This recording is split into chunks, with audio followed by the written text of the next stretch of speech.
artist here that I've been kind of fanning over because I've been watching your page and I get a good, like a vibe and energy from you, more positivity. And I obviously see outside of you being an artist, you're a great father. At least that's what you portray. You know, Yeah. you are very much involved in your children's lives, and I see your little baby on Instagram doing her thing as well. And I could tell that your artistic energy kind of flows through her. Mm-hmm. So tell me more because I see you posting about create daily, and your daughter, she creates with you, and you have other children, and you just inspire them to, flow through creativity. So I want to hear more about that because that's a big piece of what you promote. Yeah. So as far as my children go, my daughter's the one that's my protege. She follows behind me. We've been thick as thieves since the day she was born. We've been going on daddy-daughter dates before she even knew we was going on them. Mhm. So that's what we do. That's the relationship that we've always had. So uh, as far as my son, he's creative. He has some creative abilities and things. He's not as into it at the moment. He's a student athlete, so his focus is school and sports primarily. But he has ideas for clothes and he has ideas for like music that he wants to potentially do and get into like music engineering and stuff like that. So um he'll tap into it. It'll Mhm. it'll get there, especially, being around it, with me. My older brother's an artist. My sister is a therapist, but went to school for dance movement therapy, so she's a dancer. My mother's a poet, a published poet. Um, yeah, so it's in us. I have my dad's side of the family, aunts, uncles, all draw and do cartoons and different things. So it's a part of it's just there. So when you're telling me this is just basically all you know is about creativity and pouring out because you say your family, you come from a creative family. Is that correct? Or like, did you grow into Actually, this? I grew into it. So I grew up doing art, drawing pictures for my friends. I drew pictures for like classmates, teachers, and things like that. Um, but I didn't have. I grew up during a time where like creativity and painting and drawing and things wasn't like a popular thing like it is today.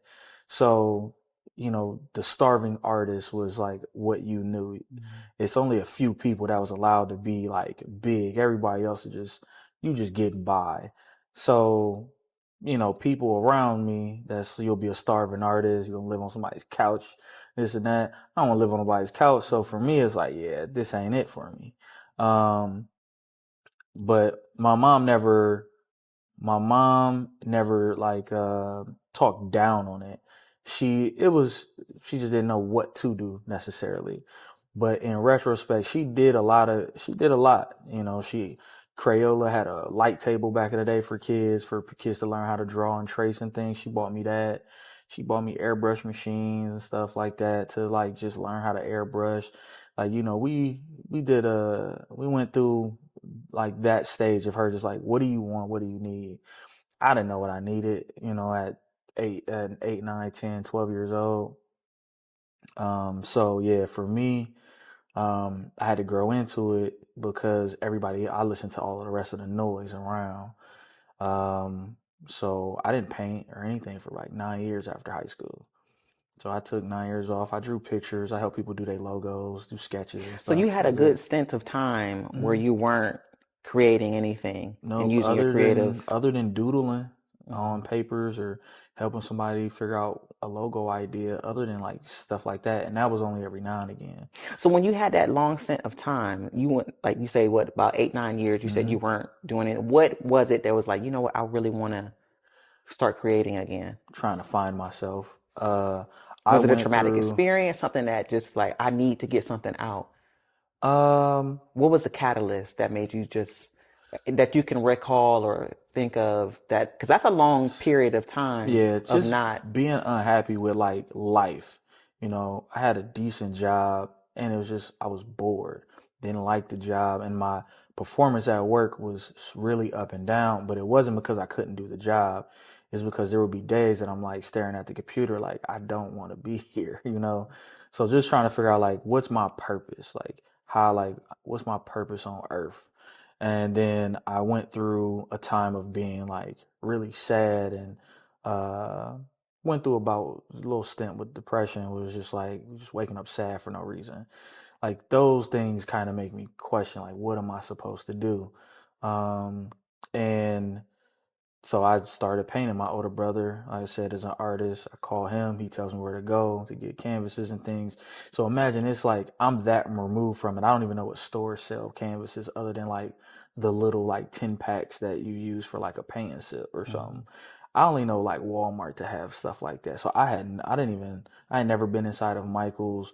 I probably hadn't been in Packetans in over 10 years at that time. And Packetans on his way And so out the when you say at door. that time, around what age, if you could Oh, remember around the age you this were? is 2016, so 8 years ago. Oh wow. So I started painting. I did my first painting March of 2016.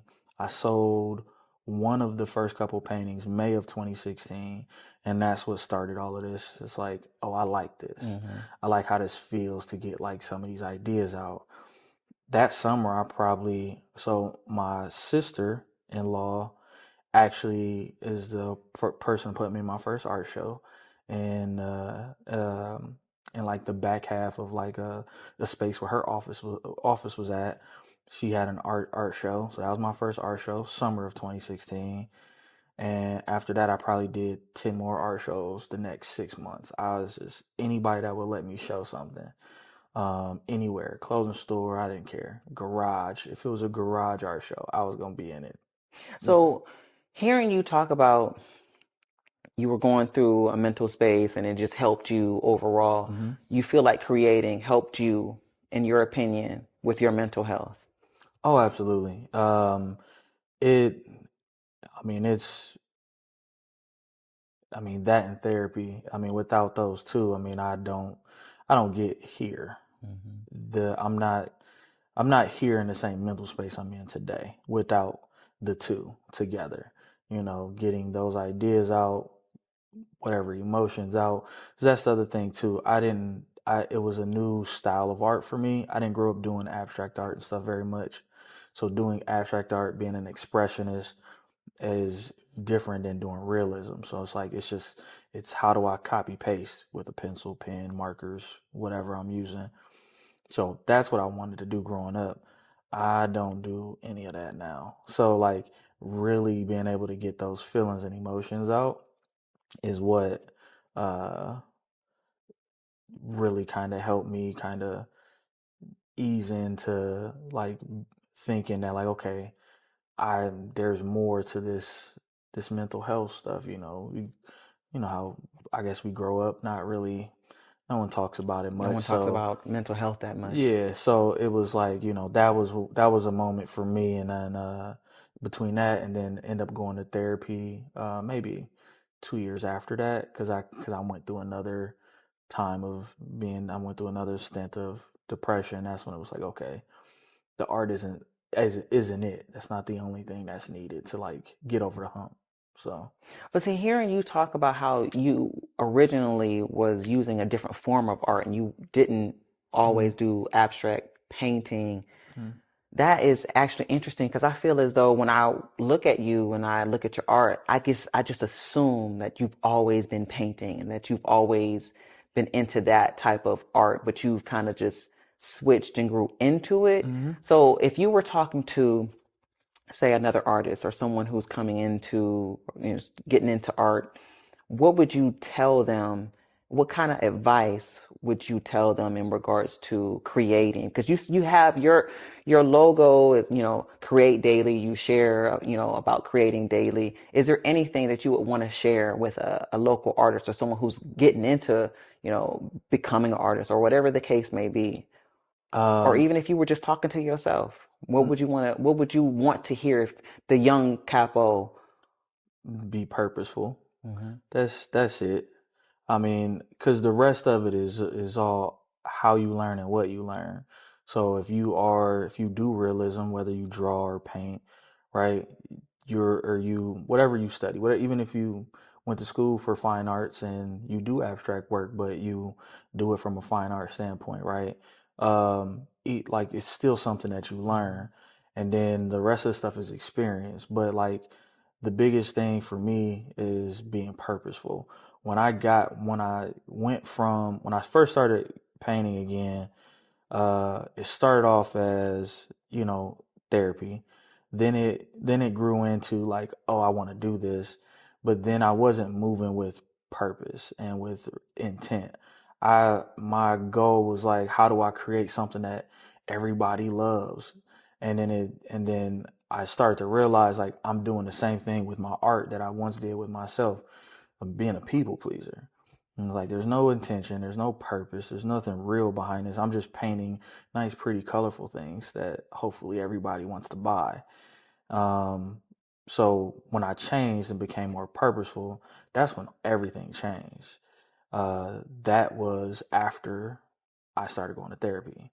That's when I realized, like I haven't quite found my purpose quite yet because I'm not moving purposefully.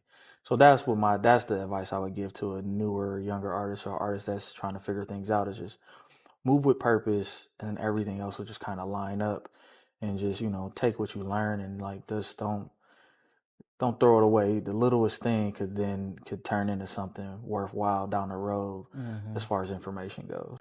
So So where did the Create Daily come from? Like, how did you come up with Create Daily? So it originally was create art. So I Hmm. wrote create art on a lot of paintings. I wrote it on hats. And because I was hand painting jackets and hats and stuff. So I started writing create art on things. Then something just told me that create art isn't enough.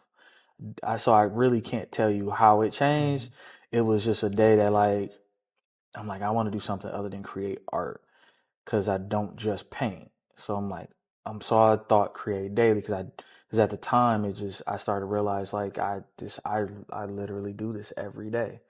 Between designing something on an iPad, talking about it with my brother about the jacket that I want to do, a hat that we want to put out, or painting, whatever it is, helping my daughter. I did something creative every day. And then it took on a life of its own. And that's actually fairly recent. Like Create Daily became a thing maybe a year ago. Wow. Yeah, it was Create Art for the first like 3 years, 2, 3 years before last year. And then that's when Create Daily was like, this is it. This is how, uh, so, they say, to become, an expert at something, you got to put in your 10,000 hours, right? It's kind of that thought process. It's like, how do I get to 10,000 hours painting or designing and things? Because I gotta let stuff dry. I got to do this. How do I do it? I create daily. That's the only way you get to this point. So that's where it came from, and it applies to everything. It doesn't Hmm. just apply to art, and that's I think the one thing that made it stick for me is like it ain't even just painting and you're designing stuff. It's like, you gotta create yourself, create the life you want, So if you don't want to deal with negative people, you want to be in a more positive space, how do you create that space for Hmm. yourself? Um, you know, you be around people, you come to lounges and you see the creativity that's here. You want to be inspired more. How do you create that for yourself? So it took on somewhat of a life of its own in my head before I really kind of leaned into it for everybody else to kind of buy into. Hmm. So you create art, but it's not just art in regards to painting. Like Mhm. you got clothing line in regards to like your Mhm. jackets and like what else do you create? Um, Whatever you is it because you just more of a you got to do things with your hands and like anything that you think in your mind. Like yeah. you do a lot Mhm. in regards to art in general. My focus is just getting ideas out of my head. So whatever idea it is, if I have an idea for a sock today, I'm gonna find a way to design a sock.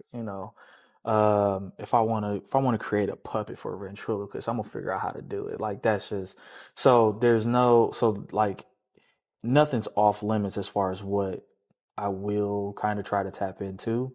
But thus far, I've designed jackets, I've painted on jackets, painted on hats, um, I've put out t-shirts, obviously paint on canvas. I've customized a few sneakers, nothing too crazy. That's not really my lane. I know some sneaker customizers that are Hmm. just Got their that thing. good to where it's like I like that. Like I know a type of work. I've seen the work that they've put in to be that. I know that I can't be that. So it's like that's an area that I probably won't mess with too much. As far as painting and customizing, but when the time comes that like a sneaker brand wanted to like reach out or collaborate, I have ideas ready to like kind of pull that together Hmm. and you know kind of work with them on picking out materials and all of that because that's the thing for me as far as a creative is just um, color is my that's my superpowers. You know, understanding what colors to put with what and where and how and you know what things maybe don't go together but do Hmm. for you know for me. So you know I can probably get into designing sneakers in that way more so than anything than like painting and trying to deconstruct reconstruct and stuff. So but yeah, that's it thus far. Really is just clothes, jackets, hats, painting on canvas. But you're not limited. It's just whatever Yeah, is in yeah, your head. It's like that's what yep, I'm going to end up putting out. yep. But you know what I really want to touch on though, because you and I were talking about, the misconceptions in regards to buying art, or a lot of people are afraid, especially within the Black and Brown community, because even for myself, I do have this assumption in my head, like if I want a piece of art, I'm going to be coming out of thousands and thousands of dollars, because you can appreciate their art, but you also know that Mm, you want to pay them what they're worth. You don't want to offend and right. things like that. Like what you said, you're trying to change the narrative a little bit in regards Yes. to obtaining So art. yeah, I want everybody to feel comfortable buying art. I know a lot of people have that same thought. I've had those thoughts and feelings. I've thought to myself like, you know, how do I get as an artist, how do I get to sell my stuff that much? You know, and I can barely get people to pay me attention at this couple $100 price point. The issue is they don't know, they're not paying attention, and things. So the it's the barrier to entry for that we deal with as people, but as Black and Brown people, the barrier to entry is great when it comes to just about anything. So it's finances, information, knowledge when it comes to collecting. So it's like you can understanding the type of paper that's being used for a print.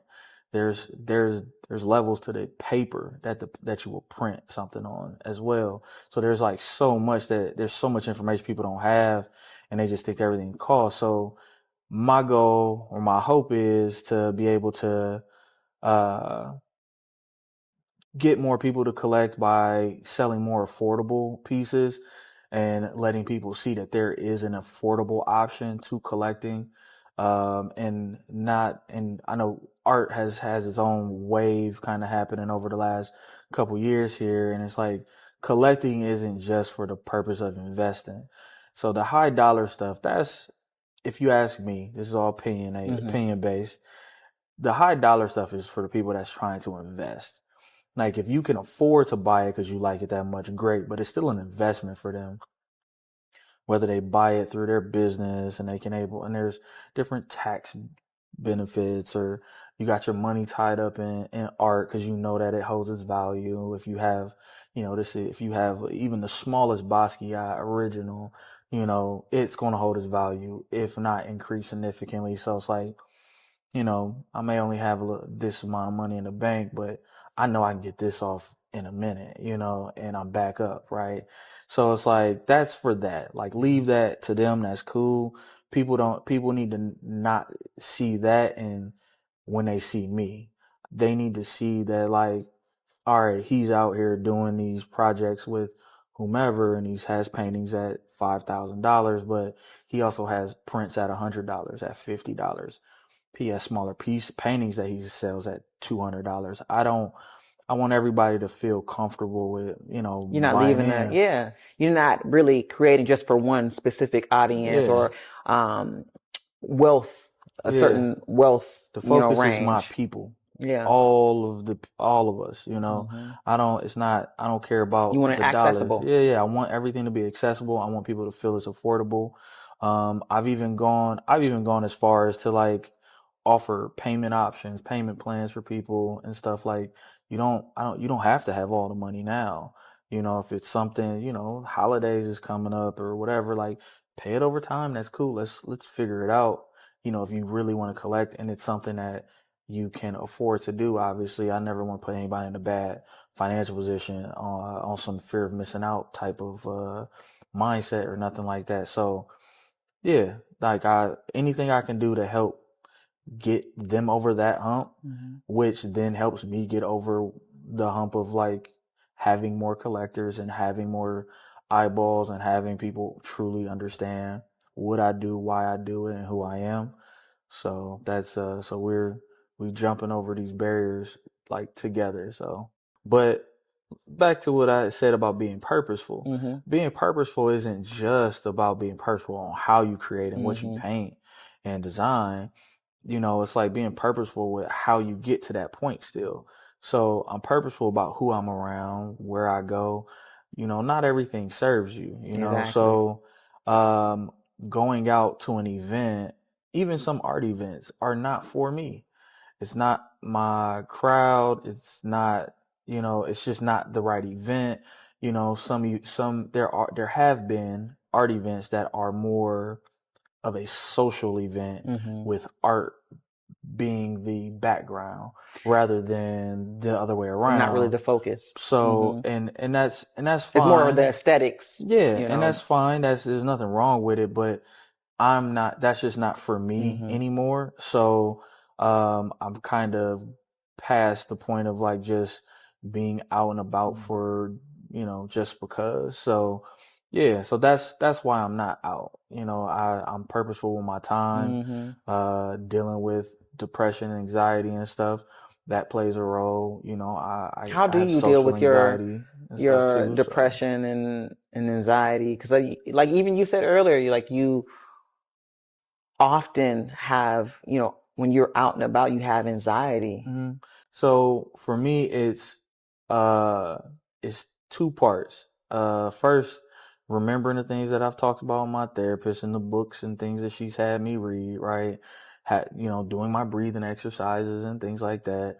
That's one. And then the other part is just staying confident within myself. I know, like, if I'm anxious about going somewhere, meeting some people, Hmm. having certain meetings, it's like, remember, like, you are who you are, and this is happening because of that. Like, I'm not, like, I'm here because of who I am. I'm not here for no other reason. This isn't, some weird, like, let me use we're not using each other in a way to where it's like, I'm gonna use you to get your audience or let me do this so I can get Hmm. your audience. Nothing like that. Hmm. It's, it's you reached out like you said because of who I am and what Hmm. you saw. I agreed because of who you are and what I saw.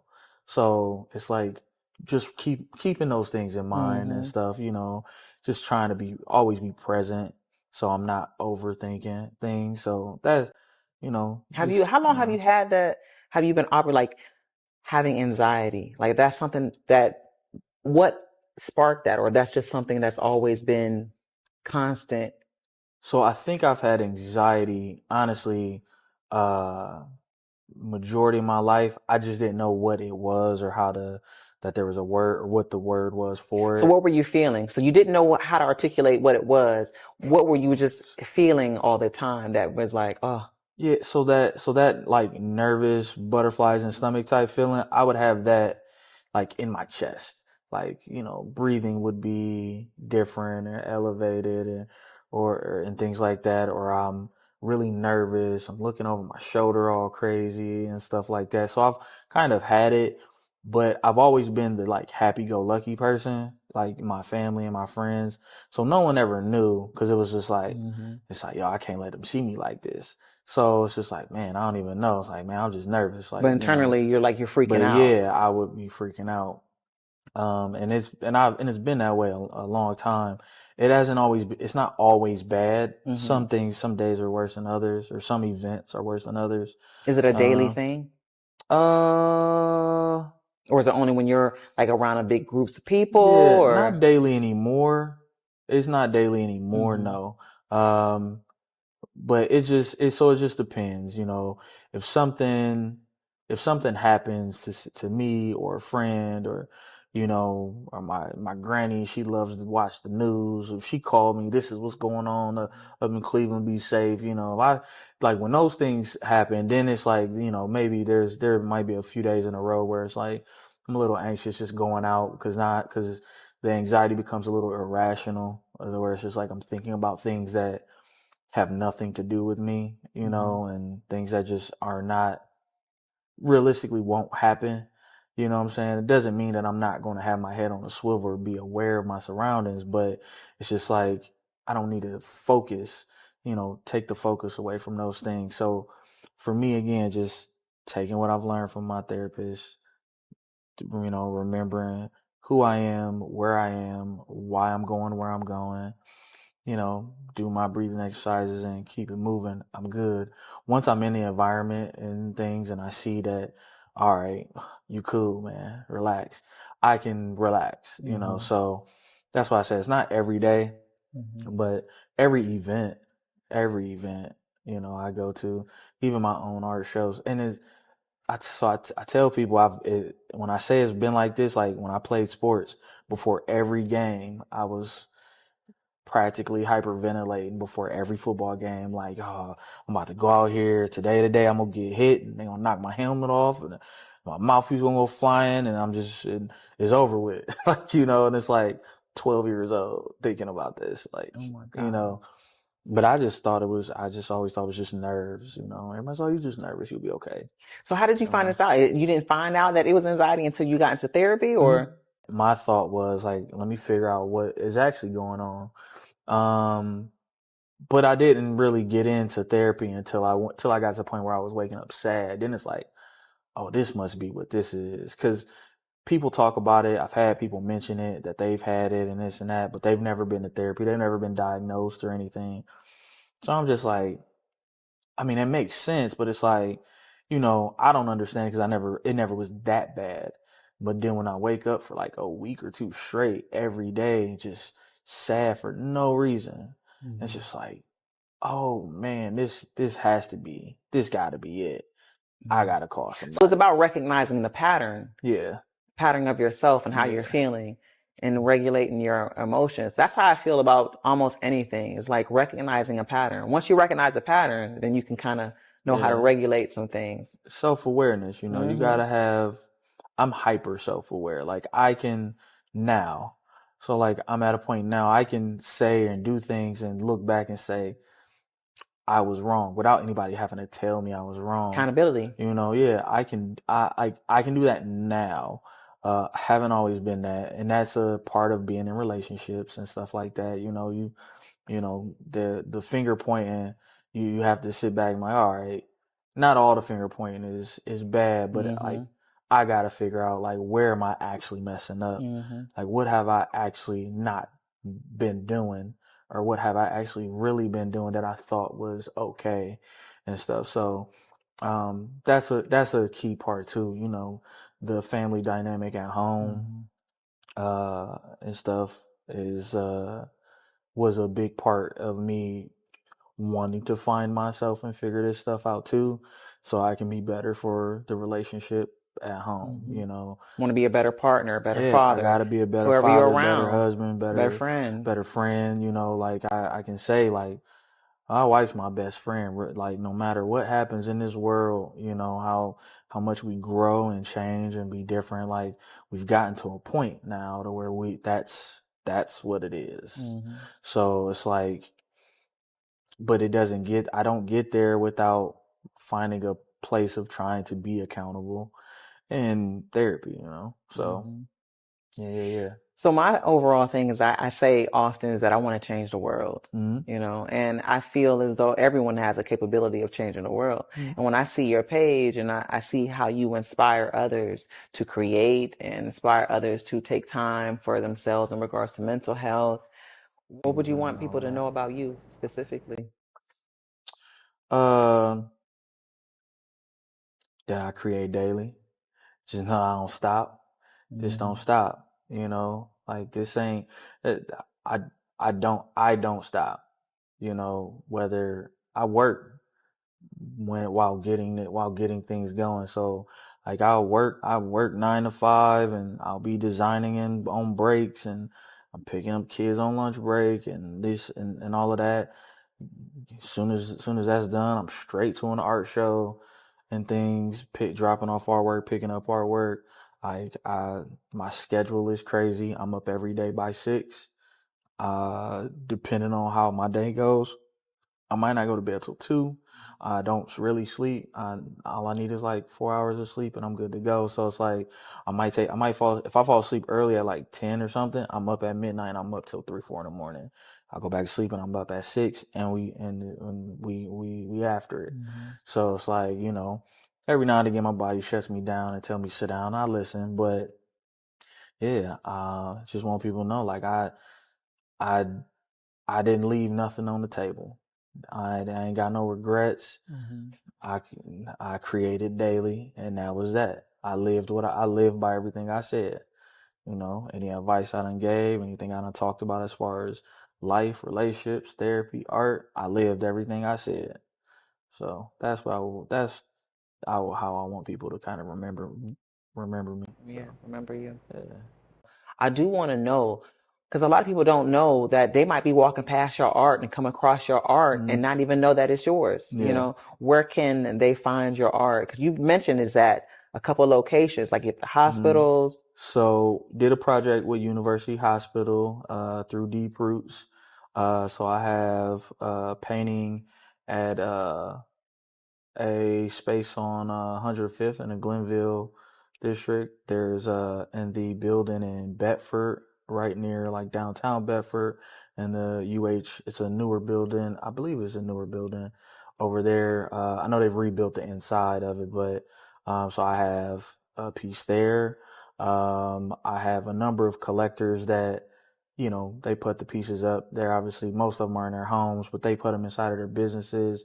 um, there's um, there's a cafe on Euclid that has a piece. One of my bigger collectors, Paul Sadler, he owns a restaurant. We're going to be putting some pieces in there here soon.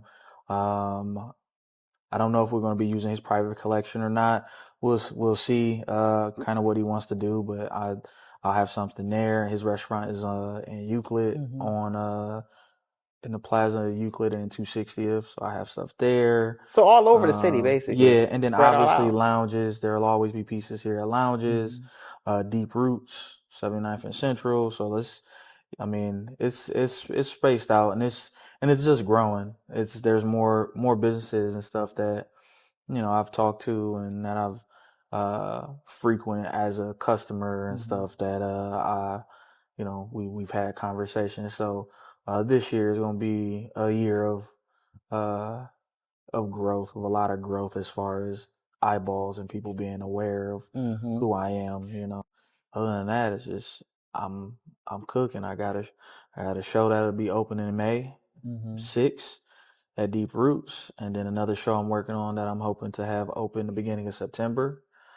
And that's it. I'll be dropping more jackets this year, and Oh hopefully getting yeah. into the So furniture go ahead and design. show the jacket. Here, I'll show mine Yeah. because So you have the Create Daily on your newest collab, your latest collab, right? yep. So I collaborated with a brand in Akron called Beloved, a Mm-hmm. guy I grew up with since like grade school. We've Mm-hmm. known each other. We've been cool. I've supported his business and buying, his stuff and vice versa. We're into a lot of similar things. And this is one thing we wanted to do. We wanted to do the a workwear jacket but we didn't want to go and buy a bunch of, Carhartt or Dickie jackets and or anything like that. Mm-hmm. So we fully designed the jacket as far as measurements, the colors, a little salmon orange, the brown collar, everything. I designed the patch, and we had the Chanel patch. I figured out the measurements. We wanted it to be big. We wanted it to be a statement piece. The front, I put the silicone on the front myself on every jacket.